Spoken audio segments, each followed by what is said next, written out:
आराधना ध्यान समूहात नमस्कार.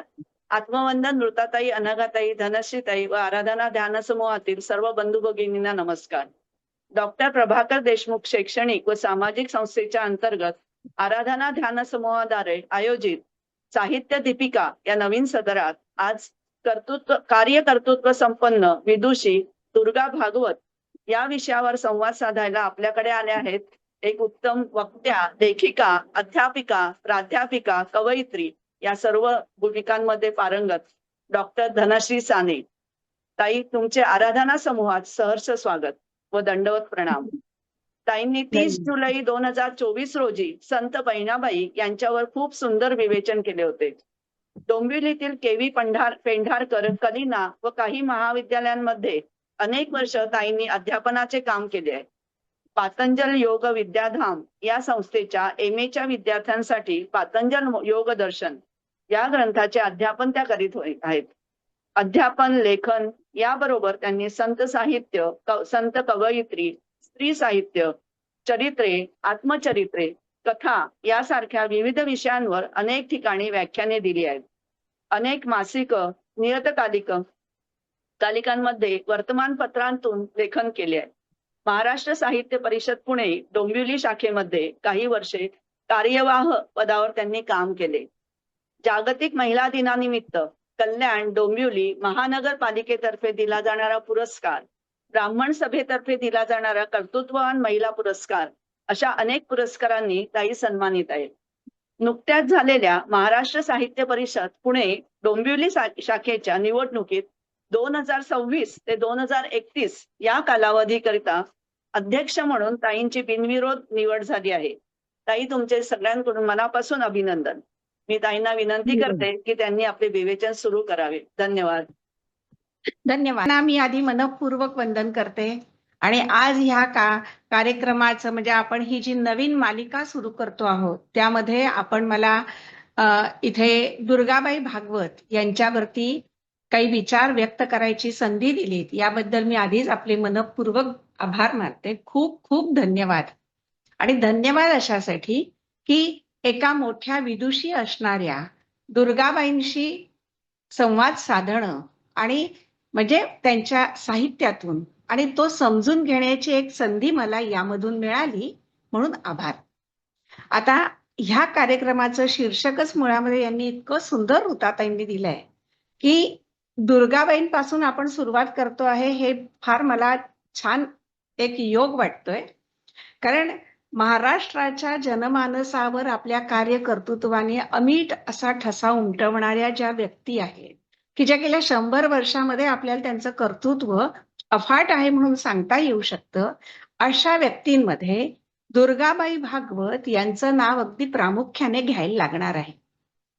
कारण दुर्गाबाई म्हणजे त्यांचं समग्र साहित्य याचा आपण नुसता ओझरता जरी विचार केला तरी असं वाटतं की एका जन्मामध्ये एखाद्या व्यक्तीने इतक्या मोठ्या स्वरूपामध्ये समाज चिंतन, साहित्यिक कामगिरी आणि वेगवेगळ्या स्तरांवरती सामाजिक प्रत्यक्ष केलेलं काम या सगळ्यांनी मन अचंबित होतं.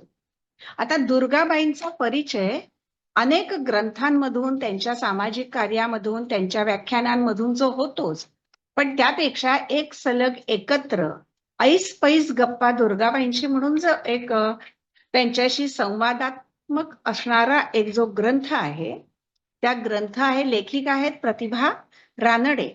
आणि यांनी दुर्गाबाईंशी काही 1992 साली एका दिवाळी अंकासाठी घेतलेली मुलाखत, नंतर दीपावली या अंकासाठी घेतलेली मुलाखत आणि नंतर आकाशवाणीवर घेतलेली मुलाखत ती इतकी उत्तम झाली की त्यांच्या ह्या मुलाखतींच्या आधाराने एक सलग पुस्तक जर प्रकाशित केलं तर दुर्गाबाईंच्या समग्र कार्याचा एक उत्तम प्रकाश आपल्याला त्याच्यावर टाकता येईल या विचाराने हे ऐसपैस गप्पा हे पुस्तक नंतर तयार झालेलं आहे. आणि हे तयार होण्यामागे सुद्धा आणखीन अशी एक भूमिका होती की आता जर बघितलं तर आपलं सगळं जग जे आता नव्याने 21व्या शतकात आहे त्यामध्ये जीवनामध्ये खूप मोठे आपल्या बदल होत आहेत. आपल्याला सतत माणसाची भोगवादी वृत्ती वाढत चालली आहे आणि विज्ञानाने, तंत्रज्ञानाने माणसाच्या मनाचा अगदी पूर्ण कब्जा घेतलेला आहे. आणि विज्ञान विकसित झालं तरी माणसाच्या मनामध्ये असणारा एकटेपणा, तुटलेपणा हा कमी होण्यासाठी मागे वळून आपल्याच संस्कृतीमध्ये जे पूर्वसंचिताचा एक मोठा साठा या लेखिकेने तयार करून ठेवला आहे, त्याचा आढावा घेणं आणि तो सगळ्यांसमोर मांडणं, या दृष्टिकोनातनं आपल्याला आजही दुर्गाबाईंची असणारी कार्यकर्तृत्वाची ओळख करून घेणं हे अतिशय आवश्यक आहे. आणि म्हणून आता त्यांची मुलाखत घेताना असं लक्षात येतं, आता आपण दुर्गाबाई यांचा नुसता ओझरता परिचय जरी करून घेतला की नाही, तर तो परिचय म्हणजे कसा होतो माहितीये का, की दुर्गाबाईंचं असणाऱ्या किती प्रकारच्या अंगाने त्या विद्वान होत्या.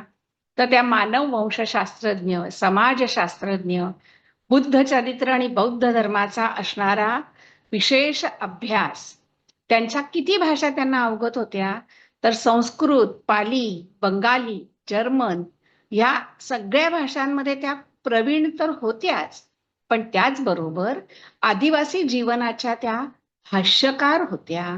ललित लेखक म्हणून त्यांची कामगिरी अत्यंत श्रेष्ठ दर्जाची अशीच आपल्याला म्हणता येईल. म्हणजे आज त्यांनी जे कार्य करून ठेवलेलं आहे साहित्यातून, ते आपल्या पुढच्या पिढ्यांना मार्गदर्शक ठरेल अशा प्रकारच आहे. म्हणजे त्यांनी जे कार्य केलेलं आहे ना, ते कसं आहे, तर जीवनामधल्या, निसर्गामधल्या कोणत्याही गोष्टींमधलं त्यांना सौंदर्य शोधण्याचा त्यांचा प्रयत्न. आणि बरं, नुसतंच सौंदर्य शोधतात, तर त्या बरोबरीने त्याची त्या आपल्या जीवनाच्या बरोबरीने परस्पर त्यांचं काही नातं आहे का, सत्याचं, सौंदर्याचं, याचाही विचार करतात. बरं, त्या स्त्री असल्या कारणाने इतकं मोठं लेखन केलं म्हणजे आता मी काही प्रपंचातलं काही बघणार नाही असंही नाही, तर त्या पाकशास्त्र कुशल, शिवणकाम उत्तम, भरतकामाचं तर त्यांच्याकडे शिकायला येणाऱ्या विद्वान महिलांची संख्या त्यांच्याकडे जास्त होती, इतकं त्यामध्ये प्रावीण्य त्यांनी मिळवलेलं होतं.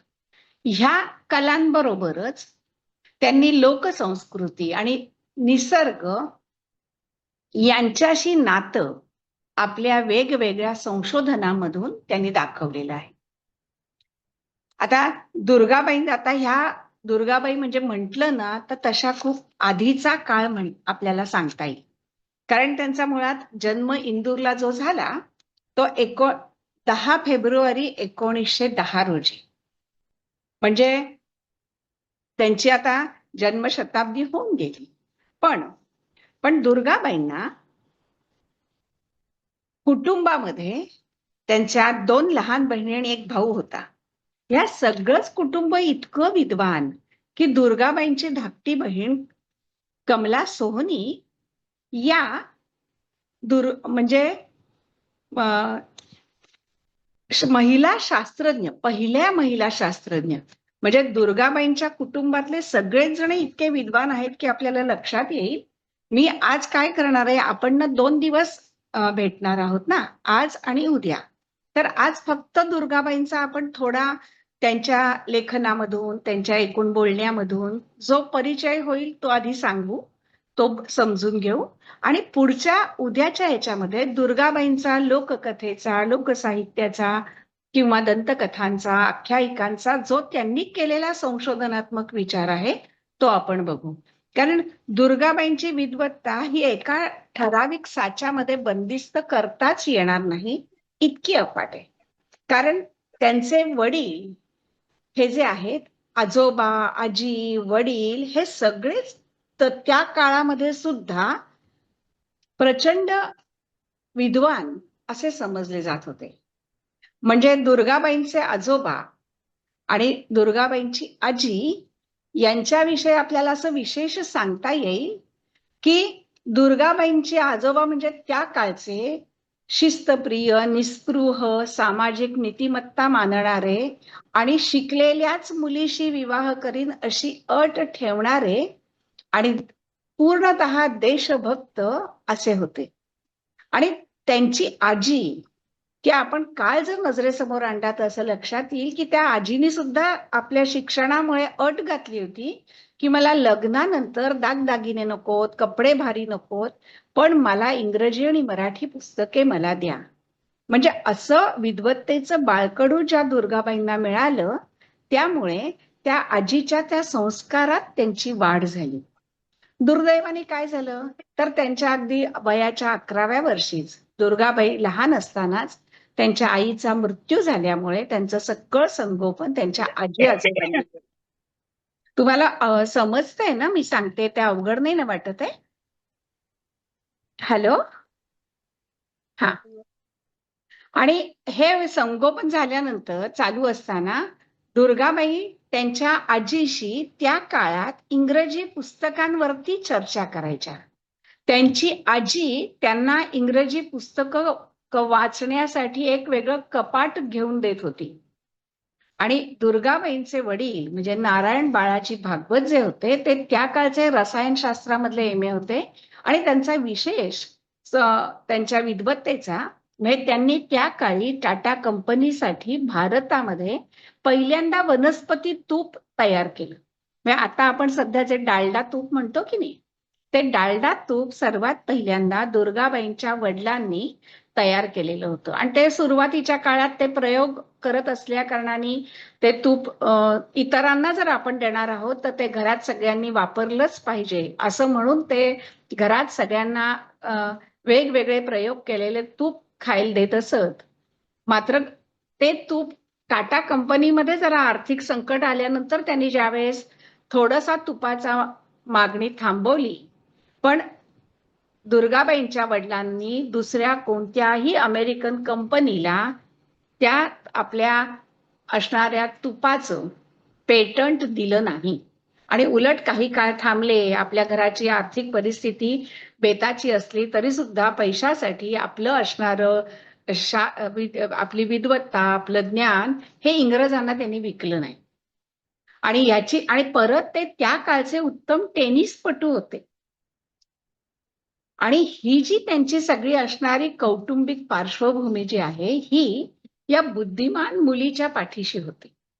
आणि म्हणूनच एका अगदी संशोधन करत असताना दुर्गाबाईंना एका ठिकाणी जे जीवावरचं दुखणं उद्भवलं, त्यामुळे काही काळ त्यांना जे घरामध्ये अंथरुणावर पडून राहावं लागलं, त्यामुळे त्यांनी मी विवाह करणार नाही असं जे म्हटलं, त्याला त्यांच्या वडिलांनी जो पाठिंबा दिला, त्यांनी असं सांगितलं की तू जो निर्णय घेतला आहेस, हा काळ आपण लक्षात घेतला पाहिजे की तू हा जो निर्णय घेतला आहेस, या निर्णयाला तू ठाम राहा. तुझ्या निर्वाहासाठी मी हयात त्यांनी सोय करून ठेवली होती की समजा प्रसिद्धीच्या मान मरातबाच्या तू मागे न लागता जे सत्य, जो अभ्यास, जे संशोधन तू मांडते आहेस ते तू तसंच लिहित राहा. पैशाची विवंचना तुला कधीही जाणवणार नाही इतका पाठिंबा अशा वडिलांनी त्यांना दिल्या कारणाने त्या दुर्गाबाईंना काय म्हणायचंय, तू कशी आहेस तर खडकावर टाकलं तरी रुजून येशील. आणि अशा या मुलीच्या पाठीशी उभे राहणारे वडील आणि त्या वडिलांचा असणारा भक्कम पाठिंबा या पार्श्वभूमीवर दुर्गाबाई या त्यांची वाढ होत होती. आर्थिक परिस्थिती ज्यावेळेस त्यांची अगदी कमी होती त्यावेळेस त्यांचीच एक आत्या त्यांनी बरेच वर्ष त्या कुटुंबाला आधार दिला. हे मी सगळं अशासाठी सांगते आहे की तो काळ जर आपण नजरेसमोर आणला ना, तर एखादं विद्वान कुटुंब कोणतंही तडजोड न करता आपली प्रखर राष्ट्रभक्ती ठेवून कशा पद्धतीने कुटुंबाचं पाठराखण करतं याबाबत आपण विचार केला पाहिजे. आणि त्या सीताबाई म्हणून त्यांच्या दुर्गाबाईंच्या ज्या आत्या होत्या, त्यांनी कुटुंबाच्या जबाबदारीसाठी त्या अविवाहित राहून त्यांनी आपल्या सगळ्या भावंडांच्या पाठीशी त्या ठामपणाने राहिल्या आणि या आपल्या भावाच्या मुलींवर अतिशय उत्तम संस्कार हे त्यांनी केले. आता दुर्गाबाई ह्या लहानपणीच विद्वत्ता त्यांची कळत असल्यामुळेच त्यांनी या शिष्यवृत्तीवरच त्यांचं खरं तर सगळं शिक्षण झालं. आणि शिक्षण सुद्धा कसं, तर संस्कृत आणि इंग्रजी या विषयामध्ये त्यांनी तर BA पहिल्याच आल्याच, प्रथम वर्गातच आल्या. आणि त्यांच्या विद्वत्ता इतकी की जर त्यांनी संस्कृत शिकत होत्या तर शंकराचार्यांविषयी त्यांच्या मनामध्ये कुतूहल निर्माण झालं, तर त्यांनी ब्रह्मसूत्रांचा अभ्यास केला. नंतर ईश्वर या गोष्टीविषयी त्यांच्या मनामध्ये ज्यावेळेस परमसत्य काय असेल याविषयी त्यांच्या मनामध्ये ज्यावेळेस कुतूहल निर्माण झालं, तेव्हा त्यांनी बुद्ध धर्माचा अभ्यास करायला सुरुवात केली. आणि बुद्ध धर्माचा हा अभ्यास करत असताना तो जर आपल्याला मुळापासून समजून घ्यायचा असेल तर बुद्ध वाङ्मय कोणत्या भाषेत आहे? पाली. पाली अर्ध मागधी या भाषा शिकणं गरजेचं आहे असं समजून त्यांनी पाली भाषाही शिकल्या, अर्ध मागधी भाषाही शिकल्या आणि मूळ ग्रंथ जे बौद्ध वाङ्मय होतं ते त्यांनी वाचून त्यात त्या प्रवीण झाल्या. त्यांचं त्यावेळेसचा असणारा अभ्यास हा मुंबई विद्यापीठाबरोबरच देश विदेशामध्ये सुद्धा जाणकार लोकांपर्यंत त्यांचे निबंध पाठवले गेले. बाईंचा बौद्ध धर्माचा अभ्यास, त्यामधल्या असणाऱ्या आचार विचार, गौतम बुद्धाविषयक असणारं त्यांचं जाण, त्या कथांचं केलेला अनुवाद, या सगळ्याविषयी आपण उद्या बघणारच आहोत. पण गौतम बुद्ध त्यांच्या असणारे सगळ्या ज्ञानाची चर्चा त्यांनी शालेय शिक्षण झाल्यानंतर MA अभ्यासापर्यंत त्यांनी ते केलेलं होतं.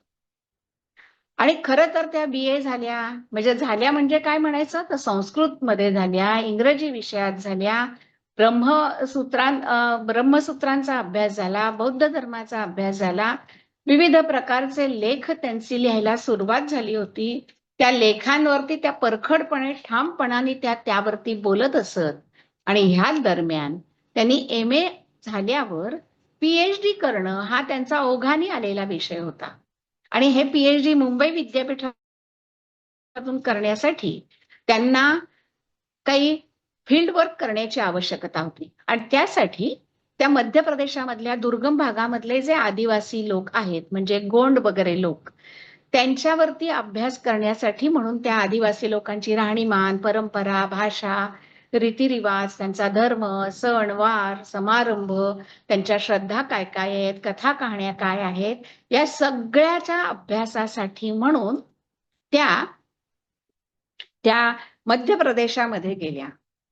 पण त्या मध्य प्रदेशात अभ्यास करत असताना त्यांचं आठवले तसे म्हणून एक पुस्तक आहे, त्यामध्ये त्यांनी ह्या सगळ्या अभ्यासाच्या संदर्भात केलेलं सगळं संकलन आणि त्यांना मुख्य या अभ्यासामध्ये आलेली अडचण त्यांनी फार विस्तृतपणे सांगितलेली आहे. कारण त्या ठिकाणी काय झालं, त्या अभ्यास करत असताना बऱ्याच त्या काळचा आपण विचार केला तर त्या कुठे मिळेल तिथे बैलगाडीने जात होत्या, कुठे मिळेल तिथे जे वाहन असेल त्याने जात होत्या. आणि अशा प्रवासात असताना एका रेस्ट हाऊस मध्ये त्या थांबल्या असताना तिथल्या रानटी सुरण त्यांच्या खाण्यात आलं म्हणण्यापेक्षा त्यांनी ते चिरायला काढलं आणि हात त्यांचे जे काळे निळे झाले आणि त्यांच्या लक्षात आलं की ह्याचा आपल्याला काहीतरी त्रास होतो आहे, लक्षात येईपर्यंत त्याचा त्यांना इतका त्रास झाला की त्या एका घटनेमुळे अनेक वर्ष त्या अंथरुणाला खिळून होत्या. इतक्या खिळून होत्या की फक्त त्या झोपल्या असताना समोर आकाशाचा एक तुकडा त्यांना दिसत होता. आयुष्यामध्ये म्हटलं तर त्या काळामध्ये एखाद्या व्यक्तीला निराशा येऊ शकते. आता हेच माझं आयुष्य का, असाही प्रश्न पडू शकतो. पण दुर्गाबाईंनी त्यावरही मात केली म्हणजे तुम्हाला आश्चर्य वाटेल की दुर्गाबाईंचं ऋतुचक्र म्हणून एक पुस्तक आहे. खरं पुस्तक म्हणण्यापेक्षा ते अत्यंत सुंदर असं निसर्गाचं शब्दचित्र म्हणता येईल अशा स्वरूपाचं त्यांनी लिहिलं. त्यामध्ये त्यांनी असं म्हटलं आहे आधी की अशा त्या आजारी असताना त्यांना जो काही थोडाफार आकाशाचा तुकडा दिसला आणि त्यामुळे त्यांचं म्हणजे उल्हसित झालं आणि त्यामुळे निसर्गाकडे बघण्याच्या दृष्टीतनं त्यांना असं जाणवलं की ह्या निसर्गाची साखळी जी असते त्या साखळीचा मी एक भाग आहे. आणि म्हणून त्यांनी त्यामधून उभारी घेऊन ज्या त्या कार्याला लागल्या, पुढच्या तब्येतीवरती मात करून त्या पुन्हा आपल्या रोजच्या कार्याला लागल्या. तर हे एवढं मोठं काम करताना त्यांचं जे ऋतुचक्र पुस्तक आहे, या पुस्तकामध्ये त्यांनी निसर्गाची जी चित्र रंगवली आहेत, ती म्हणजे खरं ना तर ऋतूंच्या लावण्य महोत्सवाचं असणारं ती शब्दचित्र असं आपल्याला म्हणता येईल. म्हणजे त्यामध्ये त्यांनी चैत्र वैशाखापासून अगदी फाल्गुन महिन्यापर्यंत प्रत्येक महिन्याच्या निसर्गात होणाऱ्या बदलांची इतकी सुंदर शब्दचित्र रंगवली आहेत की नजरेसमोर उभी राहतील. आणि अशा ह्या आजारावर मात करून ज्यावेळेस त्या पुढे कामाला लागल्या, त्यावेळेला त्यांच्यामधला असणारा बाणेदारपणा हा इतका विशेष आहे की पीएचडी होण्यासाठी विद्यापीठाने त्यांना काही निधी वेतन दिलेलं होतं. जर मी पीएचडी मिळवली नाही तर मी विद्यावेतन घेण्यास पात्र नाही, म्हणून त्यांनी ती सगळी विद्यापीठाला परत करण्याचा जो एक त्यांचा बाणेदारपणा आहे, हा त्यांना त्यांच्या वडिलांकडून आला आहे असं म्हणता येतं.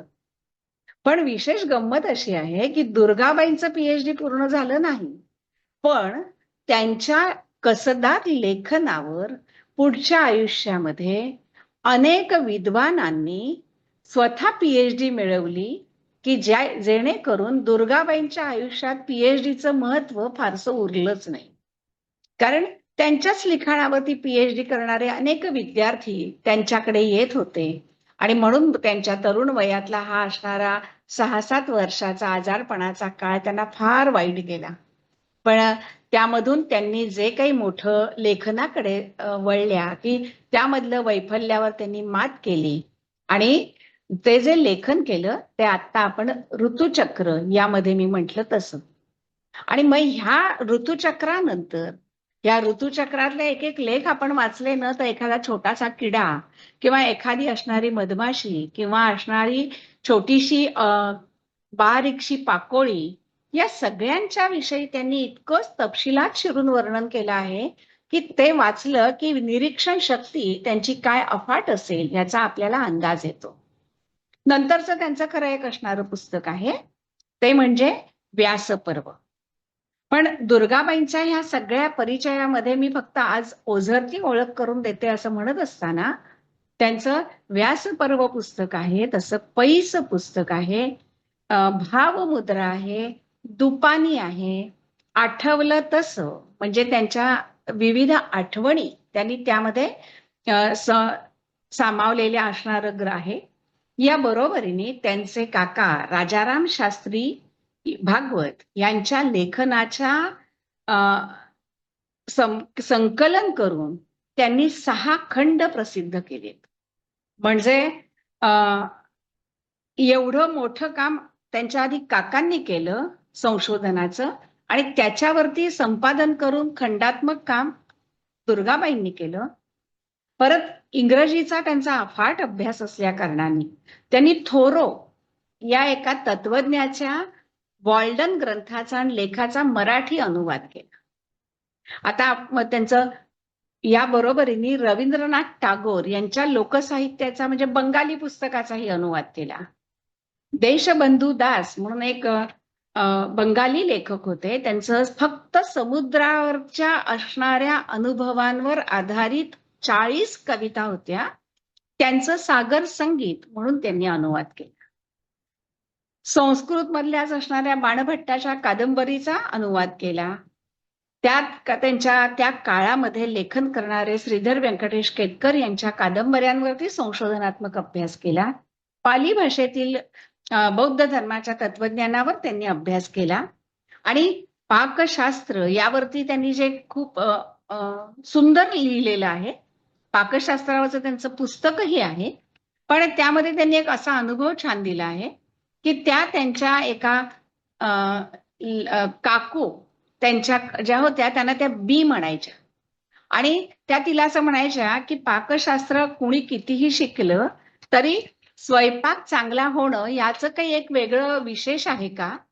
तेव्हा त्यांच्या काकूने त्यांना असं सांगितलं की मी काय करते, स्वयंपाक करते पण त्यामध्ये सगळे पदार्थ घातल्यानंतर माझं थोडंसं मन त्यात घालते. म्हणजे मन त्यात घालणं हा पाकशास्त्राचा मुख्य विषय आहे असं दुर्गाबाईंनी कायम सांगितलेलं आहे. कारण त्यांचं म्हणणं की एखादी गोष्ट होते, पण त्या होण्यामागे त्या माणसाची त्यामधली असणारी आतून तळमळ ही त्यामधून आपल्याला जाणवते. आणि म्हणून दुर्गाबाईंनी ह्या लेखनासाठी एकही विषय त्यांनी कधीही लेखनाला वर्ज मानला नाही. म्हणजे त्यांचं जे काही निसर्गपर पुस्तक आहे त्याबरोबरच आदिवासी लेखन, आदिवासी जीवनावरची त्यांच्या लोकपरंपरांवरती लेखन, म्हणजे त्यांनी ह्या आदिवासी लोकांचं जे अभ्यास करून जे संशोधनात्मक लेखन केलं आहे ना, त्याच्यावरती आधारित त्यांचं पुस्तक आहे लोकसाहित्य, भारतीय लोकसाहित्य, लोकसाहित्याची रूपरेषा. आणि या पुस्तकामध्ये त्यांनी एक या गोंड लोकांची एक छोटीशी अशी अनुभव सांगितला आहे की शेवटी माणूस कसा असतो, की त्यामध्ये त्यांनी असं म्हटलं आहे की एक आदिवासी तिथे होता आणि त्या आदिवासी त्याला काही त्याच्या झालेल्या कृत्यामुळे जेव्हा त्याला शिक्षा सांगितली मृत्यूची, देहदंडाची, तेव्हा त्याने असं सांगितलं, म्हणजे इतकं अपार दारिद्र्य त्या लोकांमध्ये होतं की त्याला देहदंडाची शिक्षा सांगितल्यानंतर त्याला विचारलं, तुला काय शेवटची इच्छा आहे? तर तो म्हणाला, मला खूप मोठं पातेलं भरून माशाचं कालवण आणि भात द्या. हे ऐकल्यानंतर ते पोलीस हसायला लागले. ते म्हणाले, अरे ते सगळं आणून दिल्यानंतर तुला खायला वेळ कुठे आहे? तुला तर आम्ही म्हणे फासावर चढवणार आहोत. तर तो म्हणाला, नाही ते चालेल मला, मी आयुष्यात कधी इतका मोठा पातेलभर भात आणि कालवणच पाहिलेलं नाही, तर ते सगळं मला आणून द्या आणि मी मेल्यावरती मला घ्यायला माझा मुलगा येईल ना, तेव्हा त्याला ते द्या, निदान तो तरी खाईल.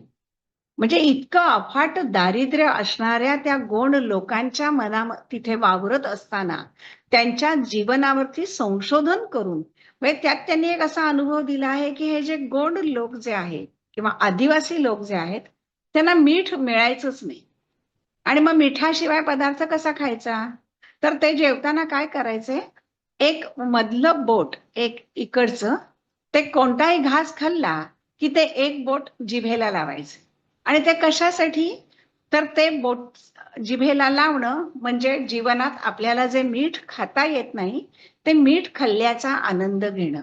हे सांगताना सुद्धा दुर्गाबाईंना इतकं भरून येतं की अशा पद्धतीच्या अभावग्रस्त परिस्थितीत राहणाऱ्या ह्या लोकांच्या विषयी त्यांनी इतके शोध निबंध सादर करून ग्रंथात्मक लेखन केलेलं आहे. त्यांच्या संदर्भात असणाऱ्या अनेक कथा त्यांनी दिलेल्या आहेत. त्या आपण कथा उद्या बघणारच आहोत. पण दुर्गाबाईंच्या लेखनामध्ये प्रत्येक ठिकाणी त्यांच्या प्रत्येक व्यक्तीचा, त्याच्या मागच्या संस्कारांचा, परंपरांचा त्यांनी विचार केलेला आहे. आणि नुसतं एवढंच नव्हे, तर त्यांनी म्हणजे साधं बघा, त्यांचं एक लेख आहे भावमुद्रा या पुस्तकामध्ये. त्यामध्ये त्यांनी एक सिनेमा बघत होत्या, मानिनी सिनेमा, आणि त्या मानिनी सिनेमामधली नायिका भाकरी थापते असं चित्र होतं. तर तेवढ्या तिच्या भाकरी थापण्यावरून त्यांनी भाकरी कशी करावी, कशी असते, ती कधीच कशी छान होईल, या सगळ्या संदर्भात इतकं विस्तृत लिहिलेलं आहे की त्यात त्यांनी एक अनुभव असा दिला आहे की एकदा त्यांचे वडील त्यांना म्हणाले की तू आज सकाळीच कणिक भिजव पोळ्यांसाठी, एक 4 तास ठेव आणि मग त्याची पोळी करून तू मला वाढ, की ती पोळी मला जास्त रुचकर, स्वादिष्ट आणि किंचित गोडसर लागेल आणि तशी मला आवडते. वडिलांच्या विषयी यांना नितांत आदर आणि प्रेम असल्या कारणाने त्यांनी तशी पोळी करण्यासाठी 4दा प्रयत्न केला. वडिलांना जशी हवी तशी काही त्यांना पोळी जमेना. त्याची त्यांना फार खंत होती. वडील गेले आणि आपल्याला ते जमलं नाही याचं त्यांना दुःख होतं. त्यात त्यांनी अनेकांकडनं पोळी रुचकर होण्यासाठी काय करावं यासाठी शिकण्याचा प्रयत्न केला आणि एकदा त्यांना पोळ्या करताना तशा पद्धतीची पोळी ज्यावेळेस करता आली त्यावेळेस त्यांच्या डोळ्यातून पाणी आलं की आपण वडिलांसाठीही करू शकलो नाही.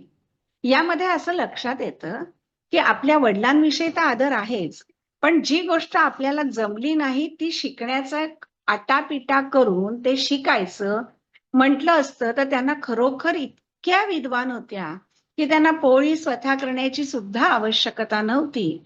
पण एखाद्या गोष्टीचा पाठपुरावा करून ते आपण आपल्या अनुभवातून ते शिकण्याची जी एक चिकाटी लागते, ती चिकाटी आपल्याला दुर्गाबाईंच्या जगण्यातून आपल्याला दिसते. म्हणजे दुर्गाबाईंच्या लेखनाची व्याप्ती इतकी विस्मयकारक आहे की त्यांनी त्यांच्या काकांच्या पुस्तकांचं तर संपादन वगैरे केलंच, पाश्चात्य लोकांचंही त्यांनी पुस्तकांचा अनुवाद केला. पण त्या एवढ्या एका समाजातल्या ज्या थरामधून होत्या त्यामधून सुद्धा त्यांच्या अभ्यासामुळे त्यांना तमाशा परिषदेच्या त्या अध्यक्ष म्हणून गेल्या होत्या. आणि म्हणून त्या तमाशा मध्ये असणाऱ्या महिलांचा त्यांनी मुलाखती घेऊन त्या कशा जगतात, त्यांचं जगणं काय आहे याविषयी त्यांनी खूप चांगला अभ्यासपूर्वक संशोधन ग्रंथ लिहिला. पण त्यांचा आणि एक विशेष की ज्यावेळेस त्या ह्या तमासगीर बायकांच्याकडे जाऊन मुलाखती घेत त्यावेळेला बाजूलाच राहणाऱ्या वेश्या स्त्रियांनी ज्यावेळेस त्यांना आमच्याही जीवनावर काही करा म्हटल्यानंतर दुर्गाबाईंनी त्यांनाही वैद्यकीय मदत केली, आर्थिक व्यावसायिक शोषण त्यांचं थांबवण्यासाठी त्यांनी प्रयत्न केले, त्यांच्या पुनर्वसनासाठी प्रयत्न केले.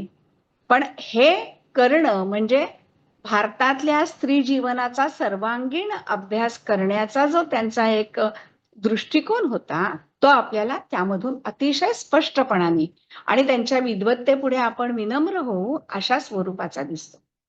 आता त्यांचं जे एक बौद्ध धर्मावरती आधारित असणारं जे ग्रंथ आहे तो म्हणजे खरं विशुद्धी मग्ग असं नाव आहे त्या ग्रंथाचं.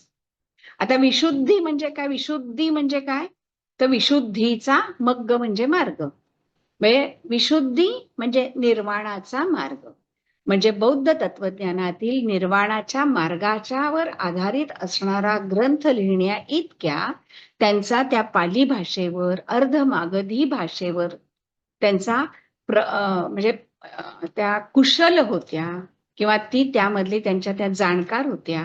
आणि दुसरं म्हणजे दिव्यावदान म्हणून एक बौद्ध धर्मावर असणारं पाली भाषेमधला जो ग्रंथ होता. आता त्यामध्ये दिव्यावदान म्हणजे काय, तर अवदान म्हणजे पूजा आणि दिव्यावदान म्हणजे उत्तम दान किंवा जी पूजनीय व्यक्ती आहे त्या व्यक्तीची स्तुतीपर केलेलं काव्य. म्हणजे या सगळ्या दृष्टिकोनातनं त्या मध्ये असणाऱ्या धर्मकथा म्हणजे बौद्ध धर्मातल्या त्यांनी बौद्ध वाङ्मय मराठीमध्ये आणण्याचं खूप मोठं काम दुर्गाबाईंनी केलेलं आहे.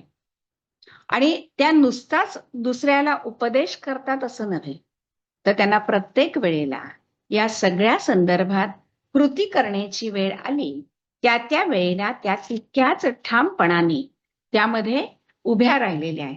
म्हणजे त्यांना जे कोणाचे आणीबाणीच्या काळात इंदिरा गांधींच्या विरुद्ध लेखकांवरती आलेलं बंधन त्यांनी मान्य न करता त्या संदर्भात त्यांनी साहित्य संमेलनामध्ये भूमिका घेतली होती. आणि या सगळ्या माध्यमामधून दुर्गाबाई यांचं लेखनाचे जर आपण काही टप्पे बघितले किंवा दुर्गाबाईंच्या लेखनाच्या संदर्भात काय काय आपल्याला बघायला लागेल, तर त्यांनी संस्कृतीकडे बघण्याचा अतिशय एक अभ्यासपूर्ण दृष्टिकोन आहे.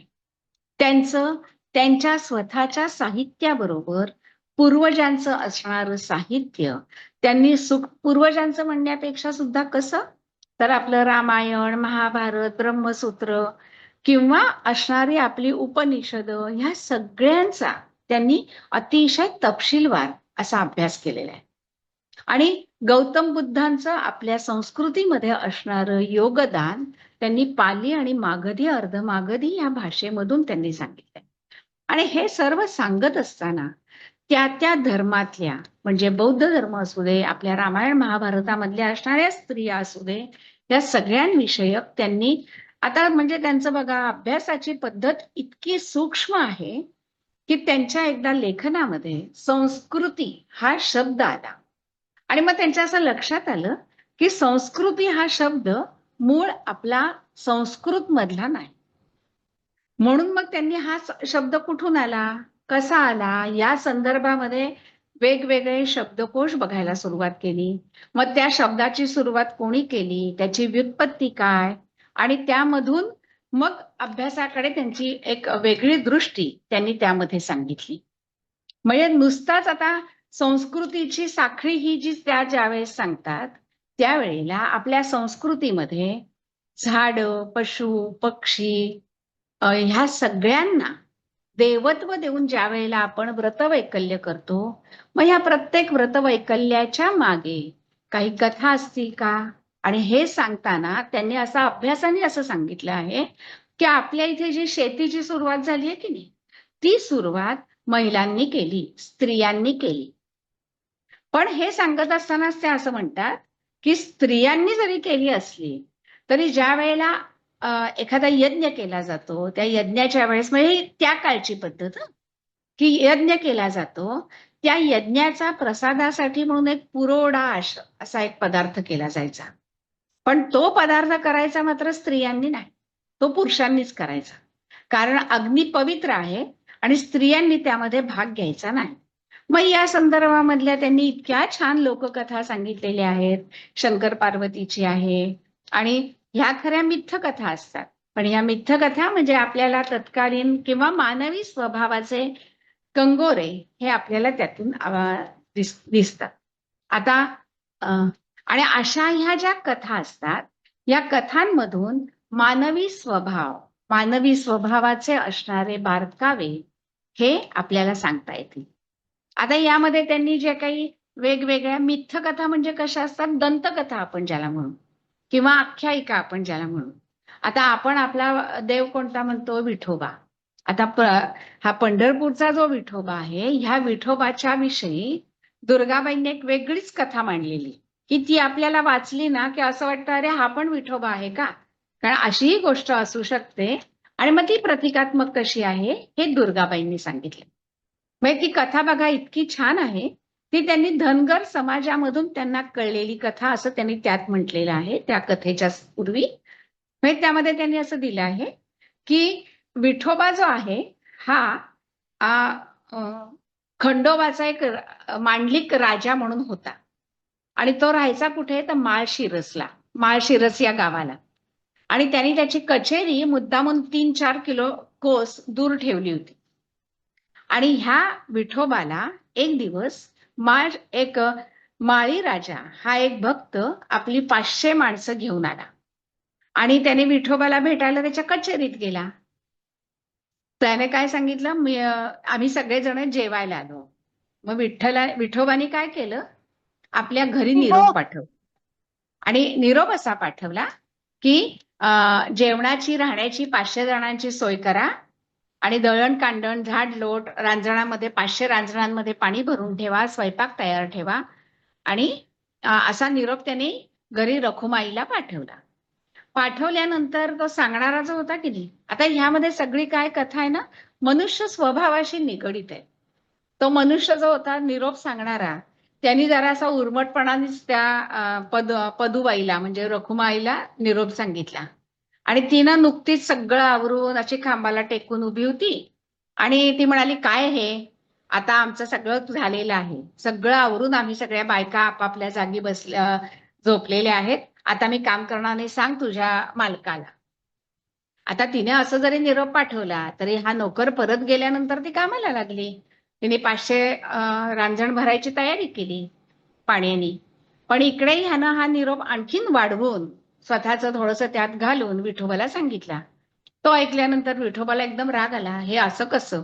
म्हणून त्यांनी रागामध्येच त्याने पदूबाईला म्हणजे रुक्मिणीला शाप देऊन टाकला की तू आता पाणी भरायला जाशील, भरशील तर तुझा माठ फुटून जाईल, तू वाहत जाशील, तुझं शरीर त्यामध्ये जाईल, तुला कोणी विचारणार नाही, वगैरे वगैरे. आणि खरं तसंच घडलं. आणि घडल्यानंतर ही त्या पाण्याबरोबर वाहत गेली, तिची अगदी वाताहात झाली. आणि हे विठोबाला हे कळलं की अरे आपण दिलेल्या शापामुळे असं झालं, पण आपला शाप पण मागे घेता येत नाही. पण काय झालं, हा जो माळशिरसचा जो त्याचा भक्त होता माळी राजा, त्याला फार वाईट वाटलं की आपल्यामुळे असं काहीतरी घडलंय.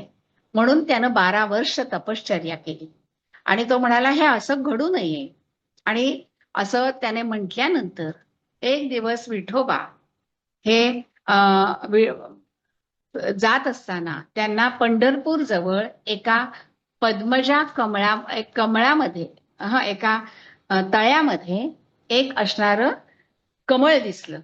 आणि ते कमळ कशापासून, त्यांनी काय केलं, त्याने आधी समुद्राकडे गेला, समुद्राकडनं आपल्या पदुबाईच्या अस्थी घेतल्या, त्या अस्थी त्या तळ्यात टाकल्या, त्या तळ्यात एक कमळ उगवलं आणि ते कमळ एकदा विठोबानी पाहिलं. तो ते तोडायला गेला आणि तिथे ती पदुबाई म्हणजे रुक्मिणी उभी राहिली. आणि त्यावेळेला तिने सांगितलं की मी आता तुझ्या बरोबर मंदिरात येऊन उभी राहणार नाही, मंदिरात तू एकटाच राहा आणि माझं बाजूला मंदिर असू देत. आता आज आपण बघताना बघतो की नाही की विठोबा वेगळा, रुक्माई वेगळी. आता ही जशी कथा आहे तशा अजून खूप कथा आहेत. पण ही यांनी कथा जी दुर्गाबाईंनी सांगितली आहे त्यात दुर्गाबाई असं म्हणतात की यामध्ये एखादा राजा, त्याला त्याच्या बायकोवर हक्क, नोकर आपल्या मनाने निरोप सांगतो आणि तो परत आणतो, आणि त्या भावी भक्ताला झालेलं दुःख, आणि हा सगळा जो काही स्वभावाचे कंगोरे आहेत हे सर्वसामान्य माणसांच्या जगण्यामधले आहेत.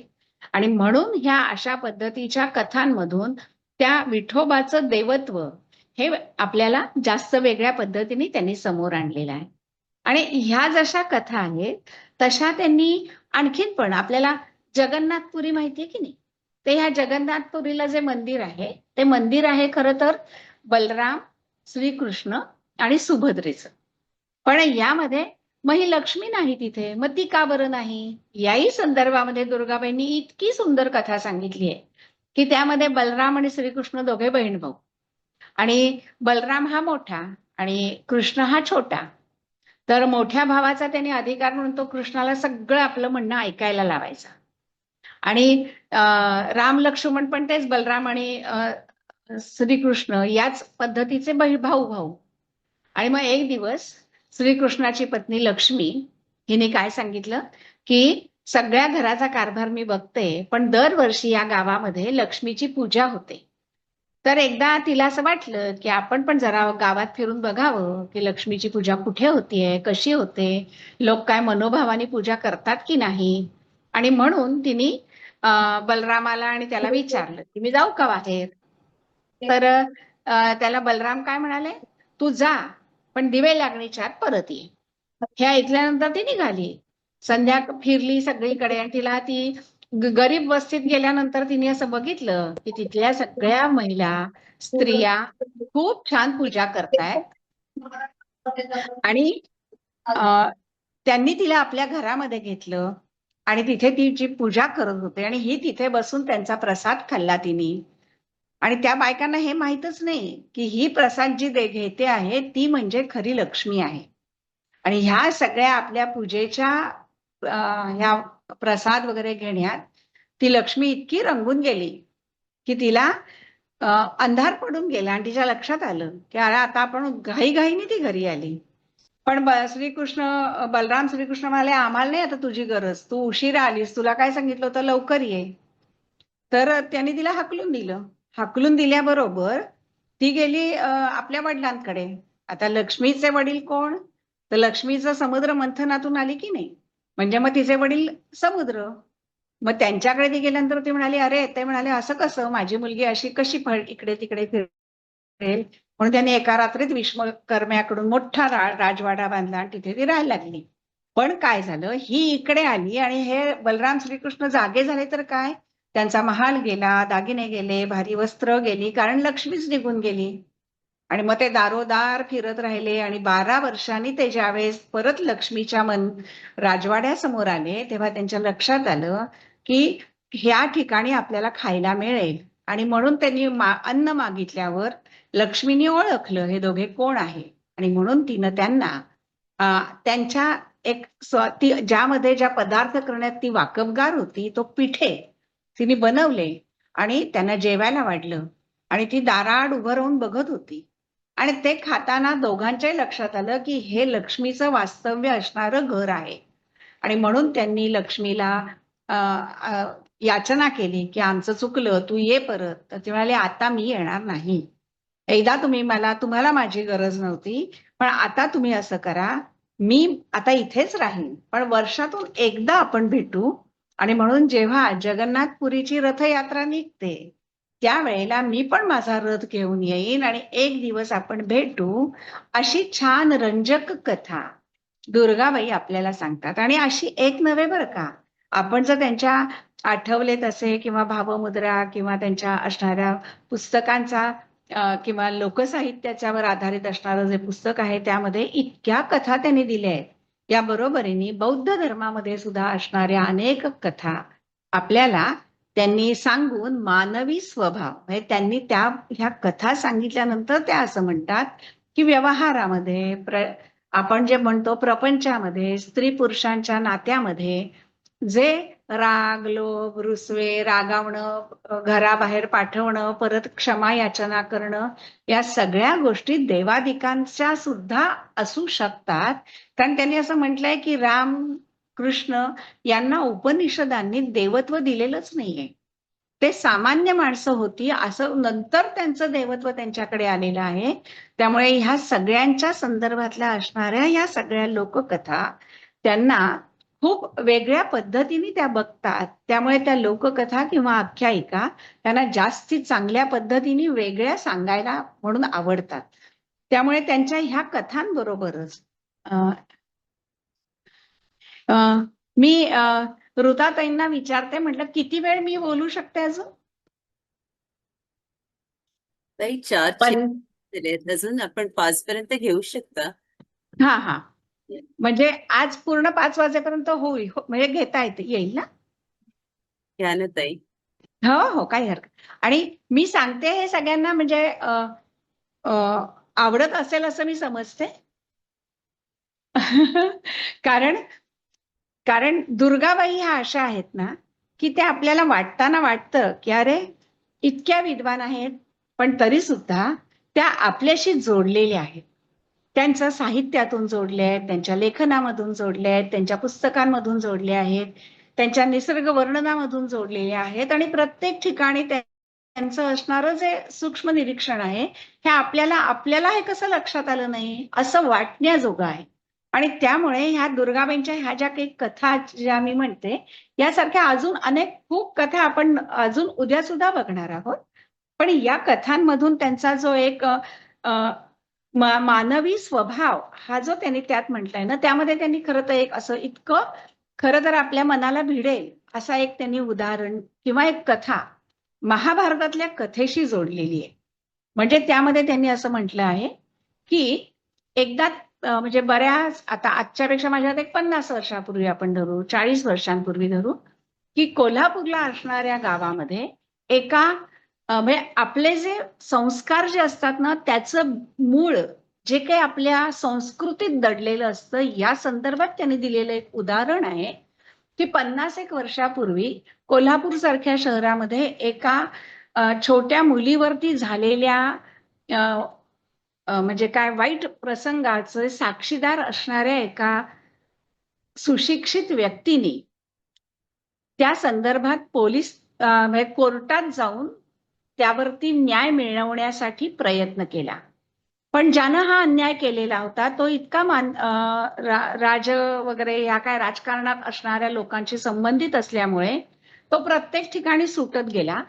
पण हायकोर्ट म्हणजे सुप्रीम कोर्टापर्यंत ह्या सर्वसामान्य असणाऱ्या एका माणसानी आपल्याला जीवनात अनोळखी असणाऱ्या मुलीवर झालेला अन्याय मी डोळ्यांनी बघितला आहे, तिला न्याय मिळायला हवा या भावनेनी इतका पैसा खर्च केला, आयुष्यातली अनेक वर्ष खर्च केली आणि तिला न्याय मिळवून दिला. आणि या संदर्भात त्यांनी असं सांगितलं की हे वाचल्यानंतर माझ्या मनात विचार आला की हे बीज आपल्या रामायण महाभारतापर्यंत सुद्धा आपल्याला नेता येऊ शकतं. कारण त्यात त्यांनी एक उदाहरण कर्णाचं दिलेलं आहे की त्यांनी म्हटलंय की कर्ण हा जो होता हा आता हल्लीच्या साहित्यिकांनी प्रत्येकाने आपापल्या नजरेतून कर्णाचं चित्र व्यक्तिचित्र रेखाटलेलं आहे. पण दुर्गाबाईंनी व्यासपर्वमध्ये फार छान लिहिलेलं आहे किंवा वेगवेगळ्या लेखांमधून. पण त्यांनी ह्या घटनेशी जोडून जी कर्णाची कथा जी सांगितली आहे ती त्यांनी असं म्हटलंय की ज्या वेळेस कर्ण एका भागाचा राजा होता आणि त्या ठिकाणी इतक्या मोठ्या प्रमाणावर पूर आला, लोकांना स्वयंपाक करण्यासाठी कोरडी लाकडं नव्हती आणि हा राजा असून त्याने त्या सगळ्यांना असं सांगितलं की मग आता तुम्ही उपाशी राहणार का, तुम्हाला काही खायला नाही तर मी काय बरं करू शकतो. आणि म्हणून त्याने असं सांगितलं, माझ्याकडे आत्ता लाकडं म्हणून काय आहे, तर माझा हा वाडा आहे. आणि म्हणून माझा वाडा, मी वाड्यात राहणार आणि तुम्ही उपाशी राहणार, हे मला पटत नाही. आणि म्हणून त्यांनी आपल्या वाड्याचे असणारी लाकडं ही त्या आपल्या प्रजेला चूल पेटवण्यासाठी म्हणून दिली. हा जो त्याचा निस्पृहपणाची जी कथा आहे, ती कथा त्यांनी ह्या अलीकडच्या काळात घडलेल्या कथानकाशी जोडून असं म्हटलेलं आहे. म्हणजे की हा जो एक आपल्याला आपल्या प्रजेविषयी, सामान्य लोकांच्या जीवनामध्ये येणाऱ्या प्रश्नाविषयी जो एक समभाव निर्माण होऊ शकतो, तो आपल्या परंपरेत आहे, तो आपल्या संस्कृतीत आहे, तो आपल्या रक्तात आहे. आणि म्हणूनच अशा असणाऱ्या उच्च मूल्यांच्या संदर्भामध्ये आपण असे असणारे अनेक उदात्त मूल्य दुर्गाबाईंनी त्यांच्या साहित्यामधून आपल्यासमोर इतकी उभी केलेली आहे की असं वाटतं की आपण ह्यांच्या कोणत्या एका गुणाचा आपण स्वीकार करावा आणि आपल्यामध्ये आत्मसात करण्याचा प्रयत्न करावा. इतकं छान वर्णन आहे. म्हणजे आता त्यांचा मृत्यू हा दीर्घायुष्य होतं त्यांना, पण ह्या दीर्घायुष्याबद्दल त्यांनी त्यांच्या मनामध्ये कुठेही मला हे असं काय आयुष्य नाही, उलट त्या काय म्हणायच्या, मला जगण्यात खूप सुख वाटतं बघ. हे कुणालाही असं वाटेल, अरे 90व्या वर्षी सुद्धा शरीर थोडंसं थकलेलं आहे, नवीन काही करायला त्याला ताकद नाही, पण तरी सुद्धा जे देवानी दिलेलं मला आयुष्य आहे, जी मी एक निसर्गाची साखळी आहे, त्या साखळीतलं माझं जगणं मी संपवणं किंवा त्याविषयी मी त्रागा करणं हे योग्य नाही.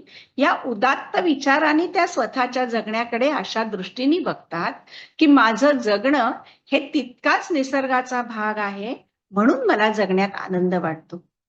आणि ह्या वाक्याचं मी माझ्या वैयक्तिक आयुष्यात असं सांगते की माझ्या सासूबाई खूप वर्ष अंथरुणाला खिळून होत्या आणि त्या मला नेहमी म्हणायच्या की अगं मला ना असं वाटत नाही ग की मी मरावं. मी म्हटलं कशाला वाटायला हवंय, आपण आहोत ना. आणि हे दुर्गाबाईंनी म्हटलंय असं म्हणून मी ज्यावेळेस त्यांना ते उदाहरण वाचून दाखवलं तेव्हा त्यांच्या डोळ्यात पाणी आलं. त्या म्हणाल्या म्हणजे असं जगावंसं वाटणं हा काही गुन्हा नाही, तर उलट आपल्या मनाला देवानी जे दिलेलं आहे ते आपण सोसणं आणि त्याकडे सकारात्मकतेने बघणं, हा जो दुर्गाबाईंचा स्वभाव होता तो त्यांच्या जगण्यातून त्यांनी दाखवलेला आहे. आणि म्हणून दुर्गाबाईंचं आता आपण उद्या ज्यावेळेस ह्या सगळ्या भागाचा वेगळ्या दृष्टिकोनातून विचार करू, त्यावेळेस त्यांनी एक मृत्यूविषयी, म्हणजे फक्त मृत्यू हा एकमेव विषय घेऊन त्यांनी इतकं सुंदर विवेचन केलंय. त्यामध्ये त्या गांधीजींच्या मृत्यूविषयी बोलतात, गौतम बुद्धाच्या मृत्यूविषयी बोलतात, 5 पांडवांच्या मृत्यूंविषयी बोलतात आणि ह्या सगळ्या बरोबरीने साने गुरुजींच्या विषयी सांगतात. आणि मृत्यू हे कसं आहे तर म्हणजे महान सत्य असं ते आहे. आणि यावरती त्यांनी त्यांची एक लिहिलेली अतिशय सुंदर कविता की जी वाचली की त्या दुर्गाबाईंच्या मोठेपणाचं आपल्याला एक सहज पण त्यांच्या वागण्यातलं जे होतं ते त्या कवितेमधून आपल्याला दिसतं. आणि म्हणून दुर्गाबाई ह्या आपल्याला खरं तर थोडक्यात समजून घेता येतीलच शक्यता नाही, कारण त्या अफाट कार्य आहे.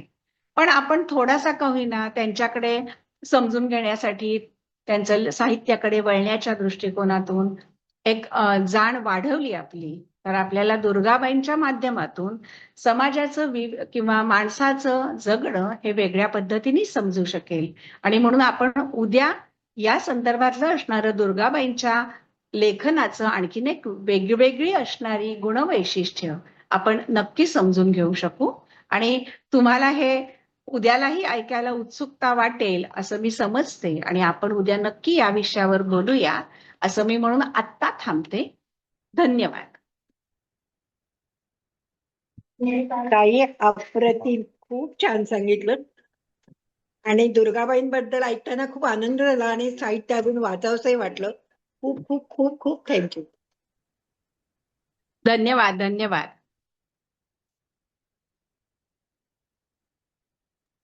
अर्चनाताई, ताई खूप छान. उद्याचं कधी ऐकतो असं झालंय आता. अरे वा वा. नाही मला हम्म. खूप छान वाटलं. म्हणजे मी आणि खरं प्रांजळपणाने सांगायचं तर मी मनापासून तयारी केली बरं का, की आपल्याला चांगल्या पद्धतीने लोकांपर्यंत जर पोहोचवायचं असेल तर म्हणून तुम्हाला ते आवडलं तर त्याच्या माझ्या तयारीचं सार्थक झालं असं मी नाही, म्हणते. खरंच खूप छान आहे. कारण आपण खरंच. वाचतो, आपल्याला आवडतं म्हणून वाचत राहतो, पण आपल्याला कळलेलं दुसऱ्याला आपल्याला सांगता येतं का, याविषयी मला एक साशंकता असते. आणि ते आवडलं तर मला आणखीनच उत्साह आला आणि मी उद्याच आणखीन आपल्याला चांगल्या छान पद्धतीने नक्कीच आपण बोलू शकू यावरती. हो, नक्की आम्ही वाट बघतोय नक्की. आणि नक्की अजून एक नक्की. सांगायचं होतं की तुम्ही प्रतिभाताई रानडेंचा जो उल्लेख केला, त्या हा पण हा. आमच्या या समूहावर येऊन गेलेल्या आहेत. हो हो, त्यावेळेला मी पण होते ऑनलाईन, ओके, त्याही वेळेला ओके, मी ओके. ऐकलं हम्म. आणि त्यांची हम्म, हम्म. माझी पर्सनली खूप छान भेट झाली आहे, ओळख आहे. बरं. आणि त्या खूप छान म्हणजे बोलतात पण त्यांचं बोलणं हो, ऐकणं हा सुद्धा एक खूप छान आनंद आहे.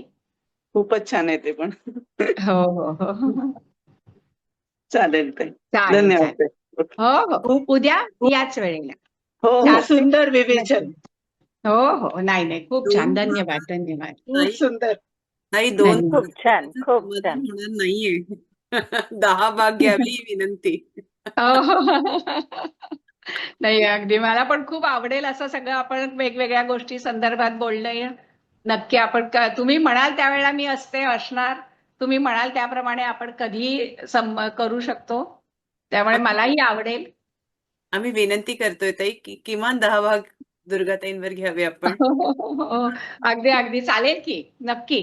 माझ्याकडे सुदैवाने काय आहे, माझ्याकडे ना त्यांचे सगळी पुस्तकं आहेत. म्हणजे अशासाठी मी की मला ते केव्हाही वाचलं ना की मला एक वेगळा आनंद मिळतो. म्हणजे माझ्याकडे संग्रही आणि वरती हाताशी असणाऱ्या पुस्तकांमध्ये दुर्गाबाई भागवत आणि नंतर प्रतिभाताई रानडे, आशा बगे आणि अरुणाताई ढेरे यांची कायम माझ्या हाताशी असणारी आणि सगळी पुस्तकं मी ठेवते कारण मला त्यातनं आनंद मिळतो. आणि तोच विषय इथे मी बोलायला म्हटल्यानंतर तुम्ही हो म्हटल्यामुळे मला फार छान वाटलं की आवडता विषय असल्यामुळे बोलायला छान वाटतं.